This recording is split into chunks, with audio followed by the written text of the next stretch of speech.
하나님의 말씀 신약 성경 히브리서 7장 26절입니다.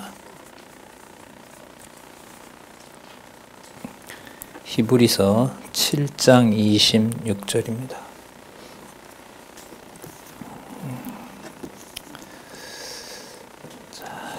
제가 읽겠습니다. 이러한 대제사장은 우리에게 합당하니 거룩하고 악이 없고 더러움이 없고 죄인에게서 떠나 계시고 하늘보다 높이 되신 자라. 26절 한 절만 우선 읽었습니다. 교재는 성경 강론 17권 9155페이지에 보시면 우리 화면에도 있습니다. 히브리서 7장 26절부터 28절까지 거기는 성령께서 합당한 대제사장이 어떤 특성을 가지고 있느냐, 그리고 그러한 특성 때문에 어떠한 우월성을 가지고 있느냐, 이것을 이제 밝혀주는 내용입니다. 그 밝혀주는 목적은 양쪽 가로 2번에 나타나 있죠. 우월함에 대한 결과를 알려주기 위해서 그런 겁니다.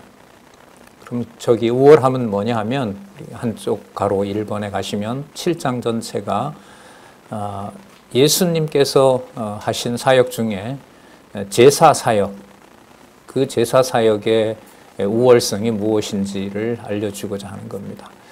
저기 우월성은 이 상대적인 비교를 통해서 접근을 하죠. 구약의 레위지파의 대제사장이 했던 것과 비교해 봤을 때 예수님의 사역이, 제사장 사역이 얼마나 이제 위대한가, 이제 이걸 알려주는 건데, 또 하나 말씀드릴 것은 조금 전에 우리 본문에도 나왔지만 하늘보다 이제 높으신 분이기 때문에 이 세상에 있는 어떤 것으로도 비교를 할 수가 없는 겁니다. 에베소서 1장 10절에 말씀을 해주셨죠. 세상 위에 만물 위에 교회가 있고 그 교회 위에 그리스도가 있다. 거기서도 이미 이제 확인을 해 왔습니다만은 여기에서 예수님의 사역의 제사 사역의 우월성이라고 하는 것은 세상과 비교할 수 없는 그런 위대함, 탁월함, 이런 부분들을 지금 알려주고 있다고 보시면 됩니다. 그러니까 우리가 신약 교회에 그리스도의 지체로서 하나님을 경외하고 주 예수 그리스도의 그 교회 통치를 우리가 찬양하면서 살아가는 것이 우리의 교회 생활이라고 보면은 그 이른바 예배 생활이라는 모든 곳에서 일어나는 하나님을 찬양하는 예배 생활이 예수 그리스도 사역의 우월성을 깨닫게 되면 이육의 몸으로 그냥 상대적으로 그냥 사소하게 드리는 것 같지만 그 삶이 하나님을 경외하는 제사의 삶이라고 했을 때는 세상의 어떤 삶과 비교할 수 없는 그야말로 절대적인 하나님이 기뻐하시는 그야말로 신령한 제사, 신령한 예배 생활이 된다는 겁니다. 그런 의미에서 신앙에 있어서도 굉장히 중요한 부분이 지금 7장에서 예수님이 하신 사역이 얼마나 우월한 것인가를 증명함으로써 또 깨닫게 됨으로써 여러분들과 제가 부활 승천하신 그리스도가 아버지 우편에서 재림하실 때까지 살아서 그가 보내신 성령으로 기록한 말씀으로 세운 교회, 여러분들과 제가 그의 지체인데요.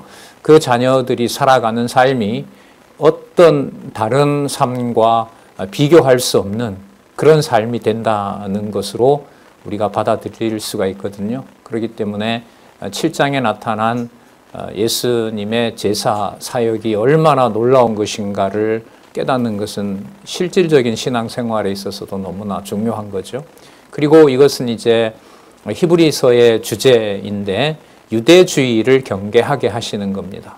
그러면 조금 전에 말씀드렸던 예수님의 사역이 탁월하고 비교할 수 없고 그의 통치를 받는 여러분들과 제 삶이 어떤 누구 또 무엇으로도 보완될 수 없는 오직 예수 그리스도 안에 있는 것으로 충분하다고 본다면은 어떤 다른 것을 보충하거나 어떤 다른 것 때문에 우리의 하나님에 대한 경외가 평가절하되고 또 시시한 일이 되고 일상사가 된다라고 하면 그것은 이제 유대주의에 해당하게 되는 겁니다. 그래서 유대주의는 실제로 당시에 예수님을 지금도 받아들이지 않고 예수도 뭐 선지자지만 모세도 지켜야 된다고 하는 유대인들에게는 물론이고요. 이 복음을 받는 이방인에게 있어서도 우리는 그래도 유대주의에서 벗어났다라는 말을 할 수가 없는 것이 그리스도를 받아들이고 그 그리스도가 모든 것을 특히 죄 문제를 해결하신 영원한 대속주가 되신다는 이 진리를 소홀하게 되는 일은 얼마든지 일어납니다. 내 존재의 어떤 가치를 또 내 자신의 어떤 욕심을 채우기 위해서 또 어떤 인간적인 이유 때문에 어떤 절망이라든지 고통이라든지 혹은 두렵고 무서운 상황에서 그리스도가 우리를 위해서 대속사역을 하신 분이고 그분이 살아서 지금 통치하고 계시고 성령을 통하여 진리의 말씀으로 우리에게 깨닫게 하신다는 것을 받아들일 수 없는 우리의 어떤 본성 상태나 우리의 생활이 그게 바로 뭐가 되냐 하면 유대주의가 되는 겁니다. 그 유대주의는 주 예수 그리스도의 몸된 교회와 성도를 자기 이익의 수단으로 삼죠. 그게 야고보서에 가면 세속주의라고 얘기를 합니다. 베드로 후서까지 나타나죠. 그렇게 되면 그 성도의 삶을 나를 비롯해서 나와 함께하는 지체들의 육신적인 삶에서 드러나는 예수 그리스도의 영원한 사역을 깨닫지 못하게 되면 거기에는 바로 육신으로 오신 그리스도를 부정하는 일이 되는 거예요. 그걸 요한 2서에서 뭐라고 시작하고 있죠? 적그리스도라고 시작을 하고 있는 겁니다.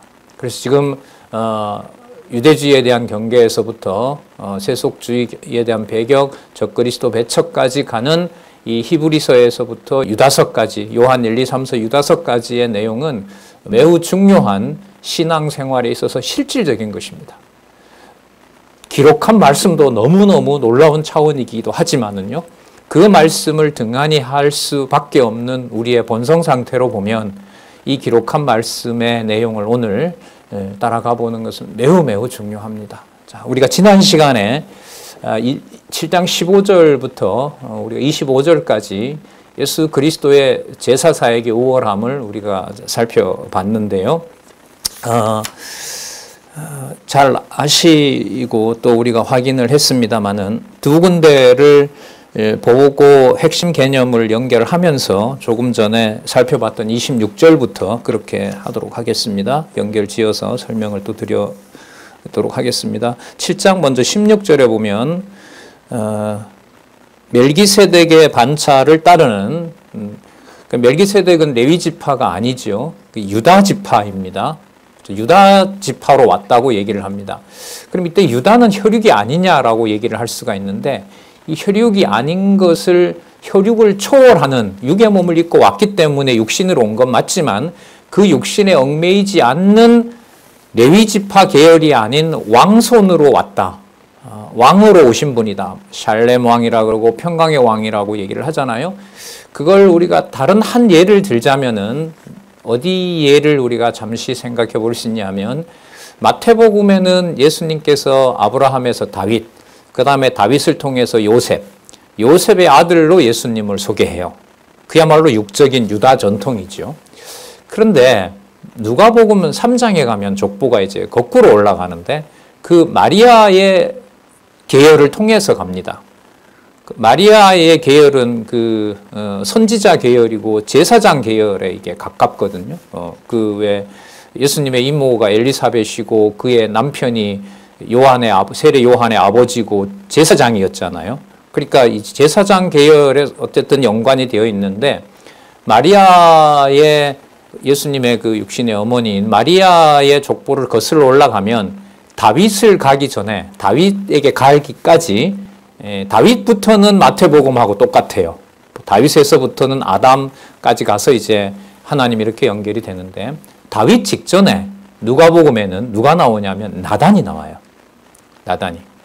그러니까 솔로몬 위에 다윗이다 이렇게 나오는 게 아니고 나단 그 위에 다윗이 있다 이렇게 얘기합니다. 그 나단은 누구냐 하면 선지자 나단이 아니고요.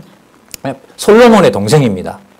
솔로몬의 동생이고 스가랴에 가면 이 나단이 언급되는데 어쨌든 다윗의 계열을 통해서 온 예수님을 소개할 때 바로 나단을 소개를 합니다. 그리고 이제 다윗부터 아브라함에서부터는 이제 마태복음에 나오지 않았죠. 아브라함 이상, 노아, 아담, 하나님. 그래서 하나님의 아들로 그리스도가 오셔서 사역을 하신다는 내용이 나오는데 그 예를 본다면은 이미 복음서에서 예수님을 소개할 때 뭐 유다 지파다, 혈육이 어디에 속한다 이런 것들을 이미 복음서에서도 넘어서고 있다고 이렇게 설명을 드릴 수가 있을 것 같아요. 참조하시고요. 어쨌든 멜기세덱의 반차를 따른다라고 하는 것은 제사장 역할을 하시지만 어느 계열은 아니에요. 레위 지파 계열은 아닌 거죠. 그래서 여기에 제사장 그 다음에 왕이라는 직임이 여기에 다 통합되어 있다. 이걸 이미 마태복음에서부터 설명하고 있다. 이제 그렇게 좀 이해를 하시고 16절 끝에 보시면 뭐가 나오냐 하면 오직 무궁한 생명의 능력을 쫓았다 그러죠. 무궁한 생명이라는 말은 영원한 생명입니다. 또 줄이면 영생이 되겠죠. 그럼 영생하시는 17절에 보면 멜기세덱의 반차를 쫓는 제사장인 거예요. 영원한 생명을 가지고 계신 분이기 때문에 영원한 생명을 줄 수 있는 제사장 노릇을 하실 수가 있어요. 예수께서는. 육의 몸을 입고 이 땅에 오셔서. 이때 육의 몸은 여러분들과 제 신앙생활의 실질적인 겁니다. 내 생활의 신앙의 의미를 영원한 생명을 가지고 계시고 하나님이 낳은 멜기세덱의 반차를 따르는 하나님의 아들의 삶과 여러분들과 제 삶이 연관되어서 어떤 것도 예수님 외에는 첨가하지 못하도록 부가하지 못하도록 그것으로 시비 삼지 못하도록 하는 것이 바로 유대주의에 대한 경계이거든요. 그러니까 신앙생활에서 히브리서에서 말씀하는 유대주의 경계는 매우 실질적인 겁니다. 이게 실체인 거죠.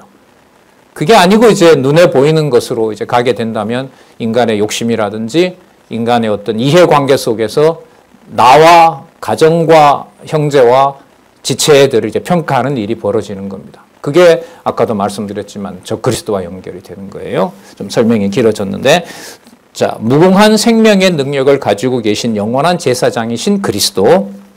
자, 그 다음에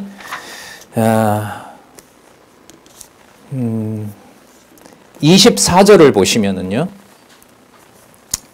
24절에 보시면 예수는 영원히 계심으로 하죠. 그러면 영원히 존재하시는 예수 이렇게 되는 겁니다. 그럼 아까 무궁한 생명을 가지고 계시고 멜기세덱의 반차를 따르는 영원한 제사장으로 영원히 계시니까 항상 계시는 예수를 말하는 거예요. 그때 이 예수님은 부활 승천하시고 아버지 우편에서 육의 몸을 이 땅에 입고 오셔서 사망 권세를 이기고 앉아 계신 예수를 말하는 거죠. 그리고 심판 때까지 그 자리에서 아버지가 가라고 하는 때를 기다리고 있는 그리스도. 그 그리스도가 히브리서에서는 유대주의에 대한 경계를 위해서 항상 뭐하고 계시는 분이다? 제사를 아버지께 확인해 주고 있습니다. 아, 저 성도가, 저 지체가 저렇게 범죄했습니다. 그 사단이 이제 정죄하려고 해요. 그럼 그리스도가 아버지 앞에 제 제사는 저 사람도 포함합니다. 예를 들면 이렇게 얘기해 준다는 거예요. 그리고 실질적인 신앙생활에서는 기록한 말씀을 통해서 그걸 확인해 주는 겁니다. 그래서 26절입니다. 이러한 대제사장, 그러니까 아까 7장 16절과 7장 24절에서 이 내용을 합한 바로 그 대제사장이시고 항상 살아계시고 영원한 생명을 가지고 있기 때문에 영원한 대속을 해주시는, 자, 영원히 계시고 영원한 생명을 가지고 계시고 영원한 속죄를 하시는 바로 이 예수께서 이렇게 되는 겁니다.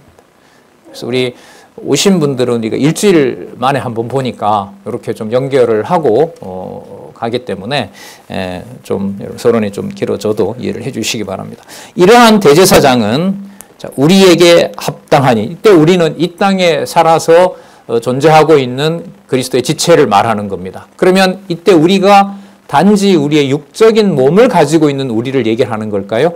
아니죠. 육의 몸을 가지고 있지만 영원히 존재하시는 영원한 속죄주 되시는 예수 그리스도의 영원한 생명을 받고 있는 우리에게 뭐하다? 합당하다는 거죠. 그럼 우리에게 합당하다는 말은 현재 우리의 신앙생활에서 뭔가 더 보탤 것이 있다 없다? 전혀 없다. 영원히 존재하시고 영원한 생명을 가지고 계시고 영원한 대속사역을 해주신 하나님께서 직접 낳으신 하나님의 아들 그 예수가 우리에게 그분만 합당하다. 다른 건 필요가 없다. 이런 주제하고 바로 연결이 되죠. 자, 왜 그러냐 하면 그분이 어떻다는 거죠? 구별되어 있어요. 거룩한 분이고요. 그 다음에 거룩하기 때문에 뭐가 없어요? 육의 몸을 입었는데 악이 없어요. 자, 그러면 이때 육의 몸을 입고 악이 없다는 말은 아까 무궁한 생명을 가지고 있는 분이기 때문에, 영원한 생명을 가지고 있는 분이기 때문에, 그러므로 당연히 더러움이 없고요. 자, 더러움이 없고, 자, 죄인에게서 떠나 계시고, 죄인에게서 육의 몸을 입고 있는 분이지만 또 유대인들이 매우 험한 소리로 그리스도에 대해서 정죄하고 했지만, 아버지를 모욕한다고 그렇게 비난을 했지만 그는 죄인에게서는 완전히 떠나 계신 분입니다. 그러니까 하나님이 죄와 악을 좋은 것으로 여기는 게 아니에요. 모든 선과 악을 자기의 기쁘신 뜻대로 짓지만 지어놓은 악에 대해서는 하나님이 반드시 심판하시는 거예요. 모든 게 다 좋고 좋을 수가 없는 겁니다. 죄인에게 떠나 계시고, 그 다음에 참 결정적인 말이죠. 뭐보다 높다? 하늘보다 높이 되신 자입니다. 육의 몸을 가지고 오셨지만 이분이 하늘보다 높으세요. 에베소서 1장 10절에 아까 예를 들었잖아요. 하늘보다 높이가 되는 겁니다. 그러니까 창조주라는 말씀이에요. 창조주이고 영원한 생명을 가지고 계시고 영원한 생명을 주기 위한 유일한 분이시고 줄 수 있는 유일한 분이고, 그분이 영원한 대속사역을 하신 영원한 대속주이고 하나님이 준비하신 바로 멜기세덱, 하나님의 아들과 방불한 똑같은 바로 그 아들을 낳으신 바로 하나님의 아들로서 이 땅에 오신 분이다. 그리고 그분이 승천했다. 따라서 구약에 있는 내용을 가지고 뭔가를 다시 추가해서 여호와 하나님을 섬긴다고 하는 것은 말이 되지 않는다. 자, 27절. 저 대제사장들이 먼저 자기를 위하고 다음에 백성의 죄를 위하여 날마다 제사 드리는 것 같이 할 필요가 없으니 이는 저가 단번에 자기를 드려 이루셨습니다. 자, 이제 나중에 9장 10장에 가면 이거 단번에라는 게 계속 나오거든요. 그럼 이때 단번에는 조금 전에 그래서 소개했던 거예요. 무슨 능력을 가지고 있으니까? 무궁한 생명의 능력을 가지고 있으니까. 그러니까 하나님의 아들로서 영원한 생명을 가지고 있는 분이기 때문에 그 영원한 생명은 시간의 구애를 받을까요? 공간의 구애를 받을까요? 상황의 구애를 받을까요? 시간과 공간과 상황과 어떤 형상의 구애를 받지 않아요. 그래서 그분이 영원한 생명을 시간 공간을 초월해서 당신의 생명을 자기 백성들을 구원하기 위해서 제사장 역할을 한 것을 뭐라 부르냐면 영원한 생명으로 이루어진 영원한 제사라고 그러는 거예요. 그게 뭘 뛰어넘어요? 시간과 공간과 형상을 뛰어넘어요.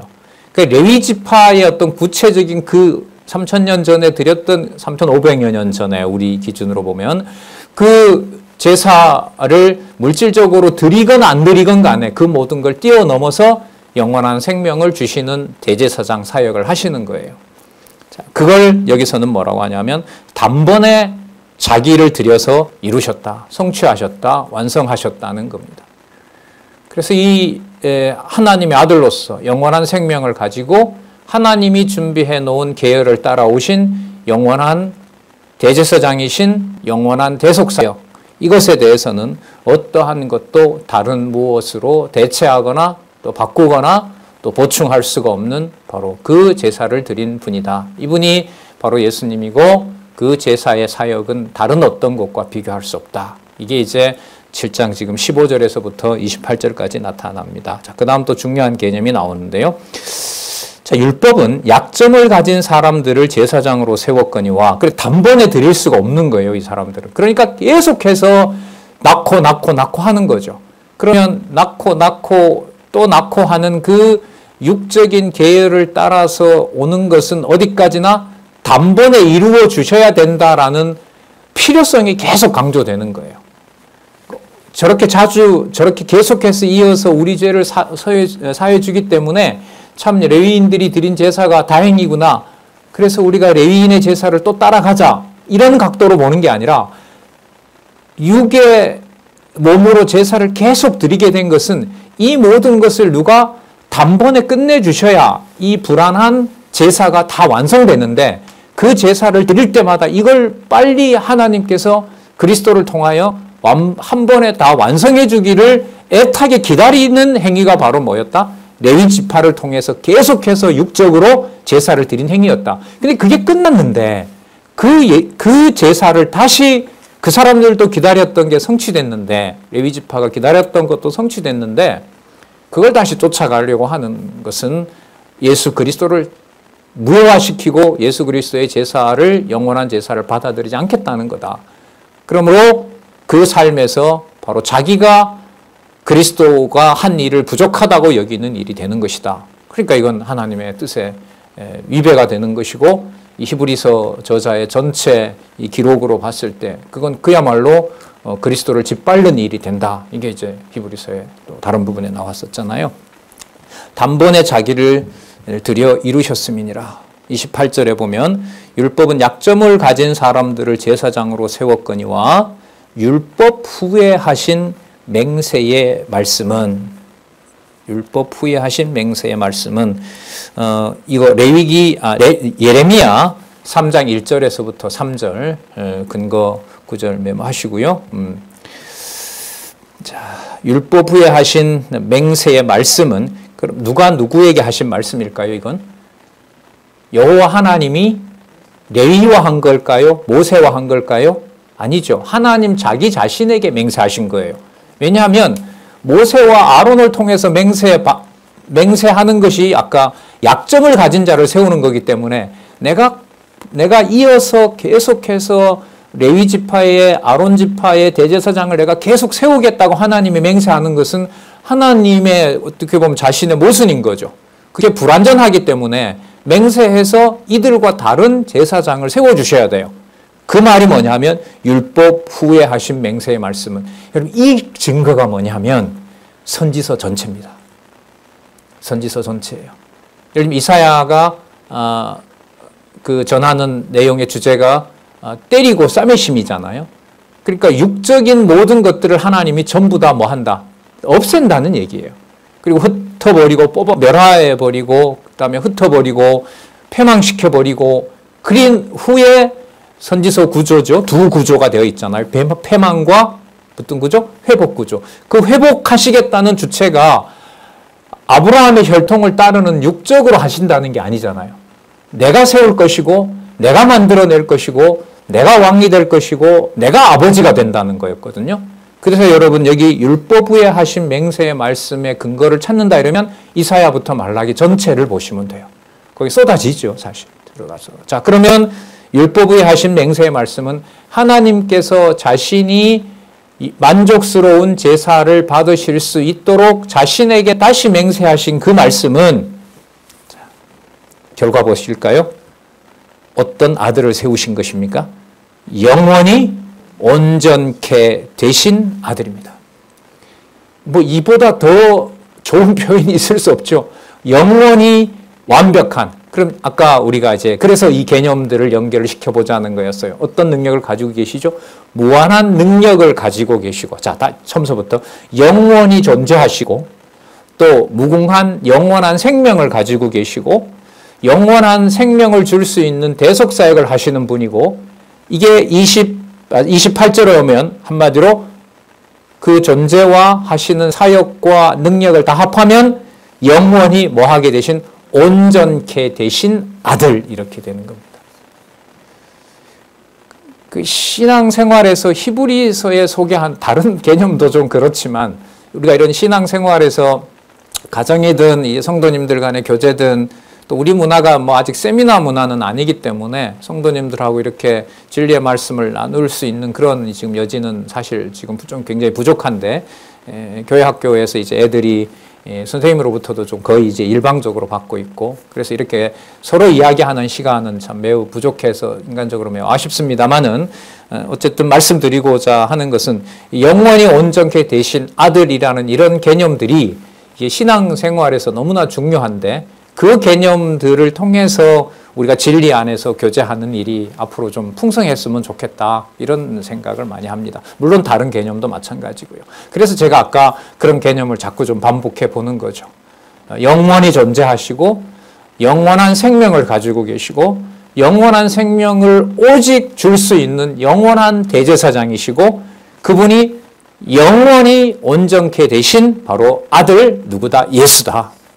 영원히 온전케 되신 아들. 자, 요 개념을 좀 가지고요. 이제 향후 내용에 그 나타나는 내용에 영원히 온전케 되신 요 아들을 연결을 시켜서 다음에 나오는 본문들을 보게 됩니다. 그래서 7장 28절에 영원히 온전케 되신 아들 개념을 좀 유의해 주시면 좋겠습니다. 자, 그리고 이제 8장에서부터 9장 10절에 가보면 바로 이러한 영원히 온전케 되신 아들 그리고 영원한 대제사장 되시고 영원한 생명을 주시는 바로 이 대제사장의 사역 가운데 성막 사역의 우월성이 나타납니다. 그러면 아까 이미 드러났죠. 뭐보다 위에 있다 그랬어요. 하늘보다 위에 있으신 영원히 존재하고 영원한 생명을 가지고 계시고 영원히 완벽한 분으로 하나님의 아들로서 자신의 제사를 드리는 분이기 때문에 그 제사를 이 땅에서 드릴 필요가 없는 거예요. 이 땅의 제사가 유효했다면 레위지파가 이미 했겠죠. 그러나 그것이 아니기 때문에 그리스도의 제사는 바로 하늘에 속한 장막에서 영원한 제사 행위를 하신 것이다. 아까 단번에 이루셨다라고 하는 것은 숫자 개념을 초월하고 어디에 있는 영원한 제사 또 영원한 성막의 제사를 완성하신 것이냐? 하늘보다 위에 있는 그러니까 피조 만물보다 위에 있는 바로 제사를 드린 겁니다. 그래서 뭐 가끔 말씀드리지만 개혁 시대 때 그 로마 가톨릭의 부패가 많지만은 그 중에 구원론이 문제였거든요. 사람들을 자기네들 말 듣지 않으면 지옥 간다고 이제 그 협박을 한 거잖아요. 그래서 종교개혁자들이 무엇보다가도 구원론을 성경의 근거를 두고 완벽하게 정립을 해야만 되는 거예요. 그러다 보니 히브리서 내용에 대한 주석이 굉장히 많습니다. 거의 진짜 목숨을 걸죠. 그리고 그 이제 나중에 13장에 가면 그 구원론이 결국은 영원한 그리스도의 대속 사역이 형제를 돌보면서 고난과 순교를 하게 되는 정당성을 찾아야 되는 거기 때문에 뭐 언제라도 로만 가톨릭이 군인을 데리고 와서 하여튼 뭐 지난번에 소개했지만 프랑스 종교개혁사를 읽는데 제가 한 2번 울었어요. 그 저자를 만나서 제가 어떻게 책을 보고 그렇게 울었다고 그런 얘기 처음 듣는데 그렇게 많은 잔악한 행위가 프랑스 개혁교회사에 있었다는 게 저는 사실 신학교를 다녔지만 그 정보가 없었습니다. 그래서 이제 그걸 읽다가 그 당시에 또 우리 투쟁, 무장이 또 성경을 보고 있었던 그런 상황이었기 때문에 말씀을 드렸는데 어쨌든 이 7장에서부터 이제 13장에 가면 성도로서 받는 고난의 큰 의미가 하늘보다 위에 있는 영원한 그리스도의 대속사역과 직결된다는 거죠. 자, 그렇게 일단 말씀을 드리고 성막사역의 우월함에 대한 증거부터 보겠습니다. 8장 1절부터 3절까지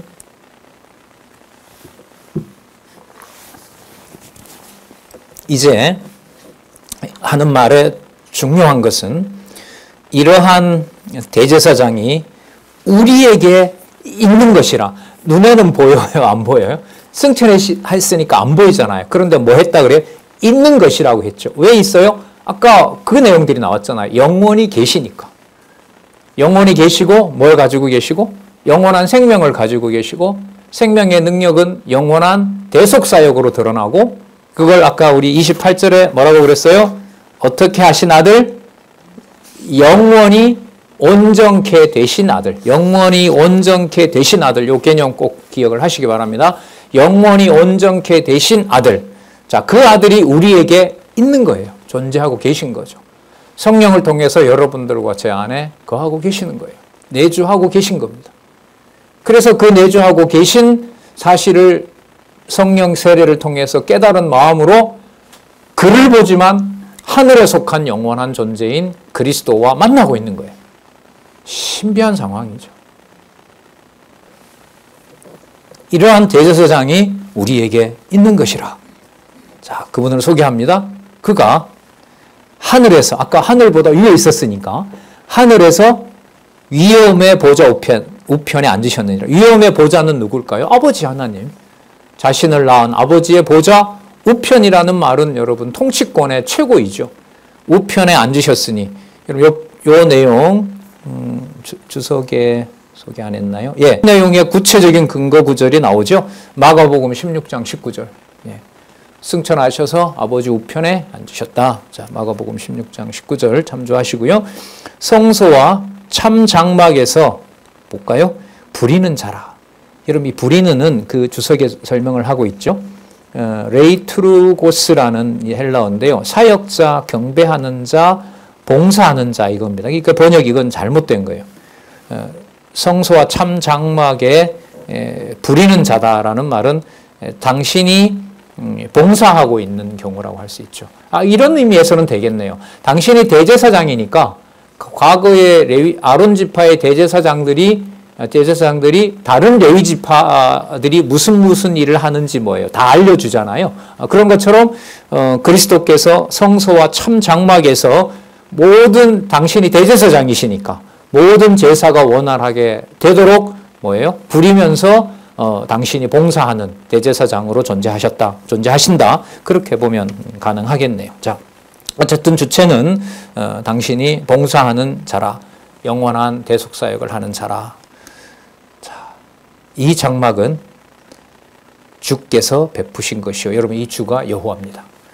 자, 이 장막은 지금 예수님이 승천하셨잖아요. 신약 시대의 글을 기록하잖아요. 그럼 여기에 여호와 개념이 들어가면 모세에게 약속해 주셨던 그 성막과 관련된 제사 행위를 여호와께서 언약하신 대로 이 땅에 오신 예수 그리스도가 뭐하게 하셨다? 성취하도록 하셨고 완벽하게 아까 영원히 온전케 하셨다라는 말이 되는 거죠. 그럼 여기에 여호와가 들어가게 되면 언약하신 대로 그대로 이루시는 분이다 라는 의미가 들어가는 거죠. 자, 그런데 단지 구약에서 언약한 것을 신약 시대에 와서 이루시고 아버지 보좌 우편에 가셔서 영원한 생명을 가진 아들로서 영원한 대속사역을 이루셨고 지금도 항상 확인해주고 계시는 바로 그 제사행위는 구약의 기준으로 보면 시간적으로 나중에 온 거지만 지금 이 전체 내용으로 보면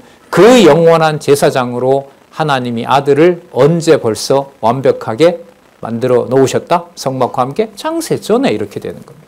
그러니까 시간으로 설명을 해요. 구약은 시간적으로 먼저 있었고 신약보다가 신약은 다음이니까 언약 성취가 되지만 시간 세계에서 이루어진 이 성취는 어디로 돌아가요? 전체로 보면 창세 전으로 돌아가는 거죠. 저기 여러분 여호와의 언약과 성취 섭리도로 보시면은 하나 제일 큰 동그라미 그 다음 동그라미 안에 들어오면 실체적 언약 성취에 보면 아담에서부터 선민국가 성취 내용이 바로 언약 구약이잖아요. 그럼 저기에 모세를 통해서 하나님께서 언약해 주신 그 제사 또 성소 안에 드리는 제사를 약속했죠. 그럼 그걸 누가 오셔서 이루시는 거죠? 예수 그리스도께서 오셔서 신약에서 성취하는 겁니다. 그러면 이 실체적 언약 성취에서 구약의 언약과 신약의 성취 내용을 감싸고 있는 동그라미는 무슨 언약이에요? 예, 영원적 언약 성취가 되는 거죠. 그럼 시간 속에서 이루어진 것은 본래 있었던 어디에 있는 영원한 천국에 있는 하나님이 아들에게 주셨던 영원한 장막, 영원한 성소, 하나님의 집 사건을 보여주게 되는 겁니다. 그러면 그리스도가 보좌 우편에서 약속하신 대로 성령을 보내셔서 여러분들과 저에게 말씀을 깨닫게 하시고 교회를 세우도록 하시고, 자, 우리는 그런 상황은 지금 아닙니다만은 교회 역사에서 엄청난 고난과 수많은 순교 속에서 진리의 말씀을 지켜오도록 하신 그 역사적 사실과 지금도 진리를 위해서 고민하고 진리를 전하고자 하는 모든 그 수고 행위가 언제 사건으로 시간 세계에서 그리스도가 2000년 전에 완성하신 그 사건은 언제 사건을 확증해주는 사건이 된다? 창세전에 있었던 영원히 존재하시고 영원한 생명을 가지고 계시고 영원한 대속주가 되시는 그리스도의 사역을 이 땅에서 확증해주는 역사가 여러분들과 제 삶의 현실 역사입니다. 이게 실체입니다. 이걸 말씀을 통해서는가 아니면 도저히 알 수가 없습니다. 이거는 뽑아성을 할 수가 없어요. 그대로 기록한 말씀대로 차근차근 살펴봐야 이것은 가능합니다. 자, 이 장막은 여호와께서 베푸신 것이요, 누가 한 것이 아니라, 강조하잖아요, 사람이 한 것이 아니라는 거죠. 그러니까 모세가 자기가 짓고 싶은 계획을 하나님한테 제출했고 하나님이 사인한 거예요? 아니잖아요. 하나님이 영원한 대제사장을 통해서 이미 완성하신 영원한 제사의 규격에 따라서 앞으로 이걸 내가 이루시겠다는 것을 염두에 두시고 모세에게 이렇게 지으라고 성막과 또 그 다음에 제물과 그 다음에 대제사장 또 제사장들을 이렇게 알려주신 것이 바로 언약대로 이루시는 여호와가 그렇게 하신 것이다. 그 여호와의 약속을 그리스도가 오셔서 완벽하게 이루신 영원히 온전케 되신 아들로 이 땅에 오셨다가 갔는데 왜 무엇을 첨가하냐 이거죠. 그럼 이게 믿어지는 신앙이라고 한다면 자신의 모든 몸을 그리스도의, 나중에 나오잖아요, 그리스도가 십자가를 즐거움으로 받아들이게 하신 일이 이 땅에서도 일어나게 되는 겁니다. 놀라운 어떤 일이 이 땅에서, 이 교회 역사에서, 기독교 교회 역사에서 일어난 거죠. 자, 사람이 한 것이 아니니라. 3절 볼까요? 자, 그런데 대제사장마다 예물과 제사 드림을 위하여 세운 자니 이러므로 저도, 그러니까 이 저는 영원히 온전케 되신 예수님을 말하는 거죠. 저도 무슨 드릴 것이 있어야 할지니라. 그럼 그분이 뭘 드렸는데? 이렇게 물을 거 아니에요. 뭘 드렸는데? 예루살렘 성전에 드린 것도 아니고 예루살렘 성전은 올라가서 다 뒤집어 엎어버렸고 그걸 부정했는데 예수가, 그러면 예수는 뭘 드렸느냐? 이런 질문이 생길 수 있죠. 자, 8장부터 6절에 보면 자, 소개를 합니다. 어디에 있지 않고 땅에 있지 않고 하늘에 있는 장막에서 봉사했음을 밝혀줍니다. 그 내용도 한번 볼게요. 자, 4절. 예수께서 만일 땅에 계셨다면 제사장이 되지 아니하셨을 것이니 이는 율법을 쫓아 예물 드리는 제사장이 있었기 때문에 그렇다. 이 땅에 있었다면은 그가 제사를 드릴 수가 없다. 이 땅에는 이미 하나님이 모세를 통해서 아론을 통해서 드리도록 한 제사가 이 땅에 있는데 거기에 뭔가 추가해서 드리려고 왔다면 예수가 올 필요가 없다. 레위지파만 계속해서 연결을 하면 되니까. 그럼 뭘 드렸느냐 도대체. 자, 5절. 저희가 섬기는 것은, 아까 봉사한다고 얘기를 했죠. 제가 봉사하는 것은, 자, 볼게요. 하늘에 있는 것의 모형과 그림자다. 그러면 그리스도가 드린 것에 답이 나오죠. 어디에 있는 걸 드린 거예요? 하늘에 있는 걸 드렸어요. 하늘에 있는 건 하나밖에 없어요. 아버지와 아버지께서 낳으신 아들 자기 자신밖에 없어요. 그 아들이 성전이 되시고 그 아들이 뭐가 돼요? 제물이 되는 거죠. 그러니까 이건 누구에게만 가능한 일이에요? 하나님이 낳은 영원히 온전케 된 아들에게만 가능한 거예요. 다른 어떤 것을 추가할 수가 없어요. 자, 바로 그 영원히 온전케 되신 아들, 그 아들이 아들에 대한 모형과 그림자라 이렇게 보셔도 돼요. 자, 그래서 모세가 장막을 지으려 할 때에 지시하심을 얻음과 같으니 가라사대 삼가 모든 것을 산에서 내게 보이던 본을 쫓아 지으라. 그런데 이 보이던 본이 아까 어디에 있는 것이라 그랬죠? 하늘에 있는 것의 모형과 그림자라는 거죠. 그럼 이 땅의 어떤 예배 행위는요, 일체 어떤 것에도 우리가 마음을 둘 필요가 없어요.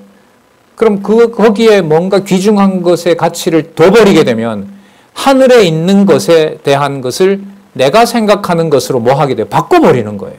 이걸 변질시킨다 그러는 거죠. 그 가치를 세속적인 것으로 바꿔버리는 거예요. 그러니까 유대인들로서는 이 말씀으로 본다면 어떤 한 부분도 출애굽기와 레위기서에서 가져와서 자기 멋대로 하면 된다 안 된다? 안 된다라는 절대 금지 명령이에요, 이게. 그러니까 여러분 어쨌든 이 기록 사도 바울이 보통 기록했다고 하는데 어쨌든 저자를 숨기면서까지 누가 기록했는지 모를 정도로 히브리서 저자는 숨겨놓은 상태에서 유대인들에게 보내진 거죠. 자, 삼가 모든 것을 산에서 내게 보이던 본 하늘에 있는 그 본을 쫓아 지으라 하셨느니라. 그런데 하늘에 있는 본이 누구인지 이 땅에 와서 그리스도가 다 보여주신 거죠. 영원히 온전케 되신 아들로서. 6절 그러나 이제 그가 누구예요?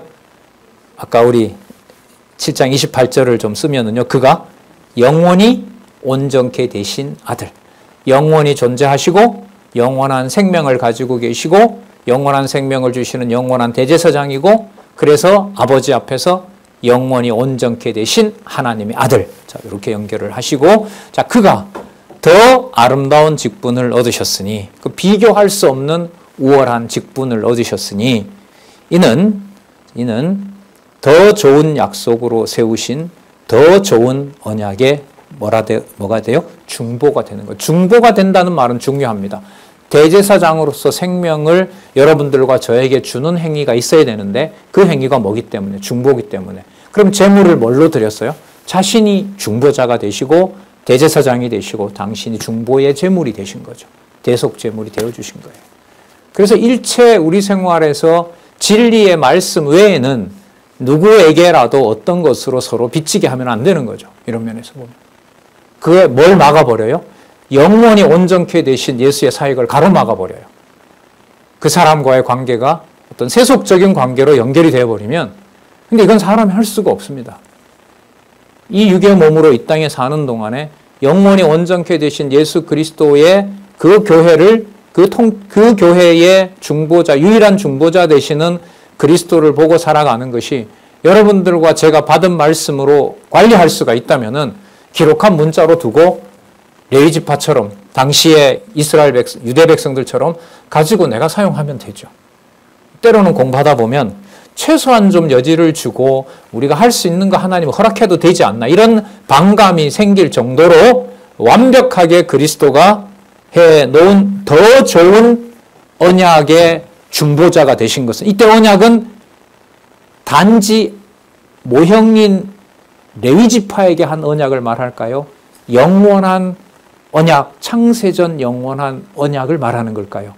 창세전 영원한 언약의 중보가 되신 거죠. 레위지파가 받았던 거 주려고 그리스도가 오신 건 아니거든요.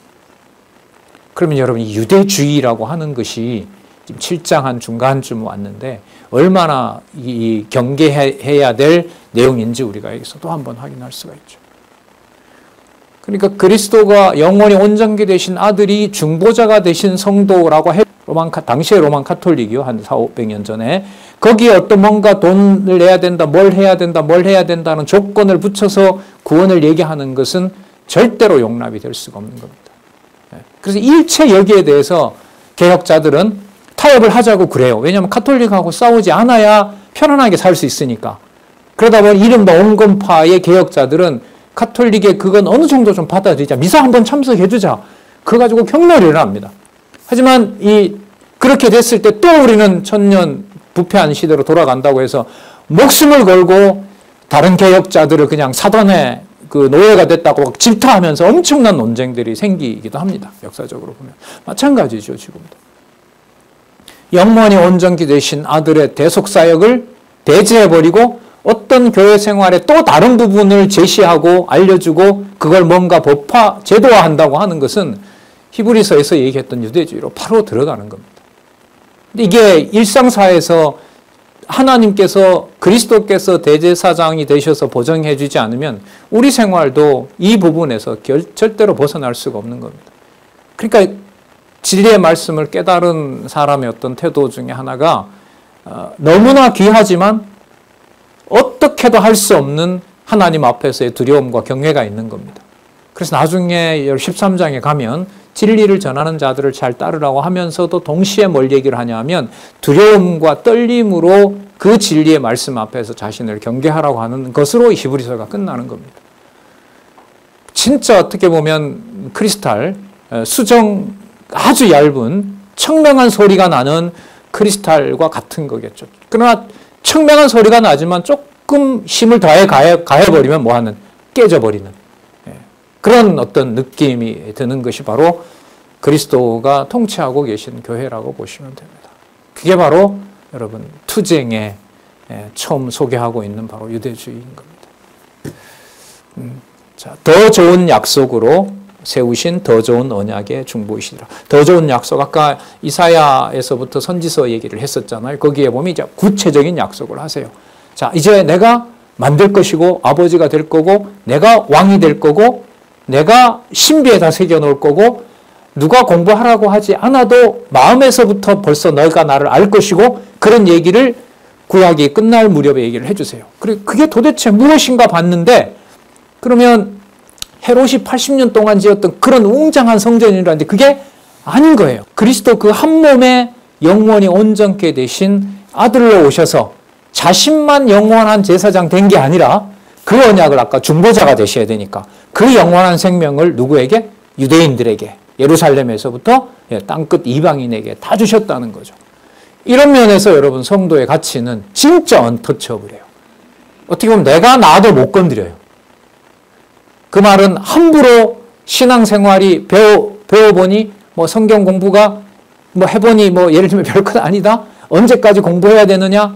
뭐 이런 어떤 통념 속에서 성도의 가치를 그리스도의 영원한 제사직과 비교를 또 폄하하게 된다는 것은 그야말로 유대인들이 예수님도 두고 아론의 제사 행위도 따르려고 하는 것하고 똑같은 행위가 되는 겁니다.